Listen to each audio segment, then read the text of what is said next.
सांगली शहरात रमजान महिन्यानिमित्त एक अनोखा आणि प्रेरणादायी उपक्रम राबवण्यात येत आहे. पाकिजा फ्रेंड्स सर्कल यांच्या वतीने सर्व हिंदू आणि मुस्लिम बांधव एकत्र येत रमजान उत्सव मोठ्या उत्साहात साजरा करत आहेत.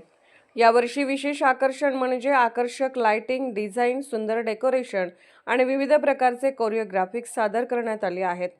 नवीन संकल्पनांमुळे संपूर्ण परिसर उत्सवी वातावरणात न्हाऊन निघाला आहे. या उपक्रमातून सामाजिक ऐक्य आणि बंधुत्वाचा सुंदर संदेश दिला जात आहे. या उत्सवाच्या यशस्वी आयोजनासाठी पाकिजा प्रेम सरकारचे अलीम पठाण, आमिर शेख, वसीम नायकवडी, रमजान मुल्ला, वैभव लाटवडे, सलमान पखाली, समीर बागवान आणि अनझर फकीर यांचे विशेष योगदान लाभले आहे. सर्व समाज बांधवांनी एकत्र येऊन रमजान उत्सव साजरा करत असल्यामुळे सांगलीत बंधुता आणि एकतेचा आदर्श निर्माण झाला आहे.